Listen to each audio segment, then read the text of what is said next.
I think of the next 5 years, we're really starting to see consumers caring about bio-based stories, about origin stories of materials. They've got infinite choice at their fingertips online. It's more than, do I like the product? It's, do I like the way this company does business? Tell me about your story, tell me about your materials, tell me about your supply chain. So all of that is now kind of in play, and I think the savviest consumers are really paying attention to that. And I think brands like AllBirds are really well suited to tell that story. So I think it'll ultimately become part of the competition, is being able to show how do you do business, not just what do you make. I do. I think we're moving kind of into past like sustainability 1.0, which was, take something you're familiar with, make a green version of it, but it's not quite as good, doesn't last as long, maybe lower performance, but you're supposed to buy it because you should, because it's good for the planet. So it's more of a guilt purchase rather than, but what I really want to buy is that thing that looks good and feels good. So I think there's a new wave of companies and products that have got that. Something we focus on is make sure it looks good and feels good, and then make it as sustainable as possible. But don't put sustainability first as the reason for purchase. Make it like the brand halo effect and the reason you come back after you've already bought it because it looked good and feels good.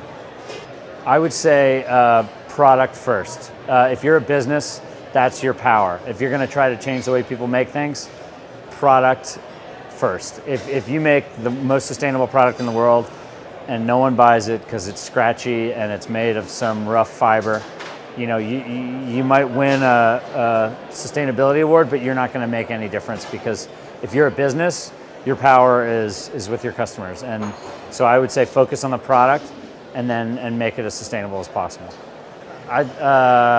Lots of challenges. I'll focus on the sustainability challenges. I think navigating through all of the different types of materials, all the different ways to study their environmental impact. There's no kind of true single scale that everything is measured on. And so we're in an era of just kind of who's the loudest of shouting about their sustainability story or their credentials. And I think as we start to get more industry-wide databases like the Higg Index, the MSI, the Material Sustainability Index, I think those kind of databases will help these materials truly compete on an apples for apples basis. And then it'll help brands prioritize, because not every brand is going to be able to have a team of experts that can sort through all of that.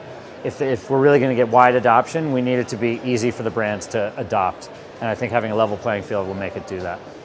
Yeah, so I'm in charge of our innovation platform. And it's always a great chance to learn what brands are doing, what suppliers have new products, what's resonating with kind of what's the story of the moment. But then also some of the incubator, the brand new companies. They might be far off, but getting a chance to meet them and see what's coming down the pike is pretty exciting.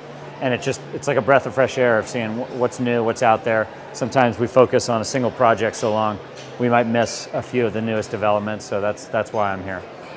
I definitely see a difference in a good way for Europe.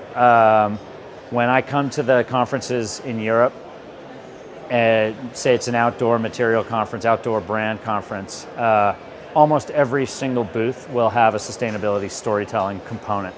When I go to the US and see a similar sister type conference, 1 out of 10 booths will have a sustainability messaging.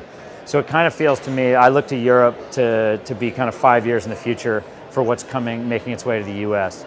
And since it's such a big market in general and a huge market for us, I think if you're serious about sustainable materials, you have to spend time in Europe, or you're going to miss out on what's coming.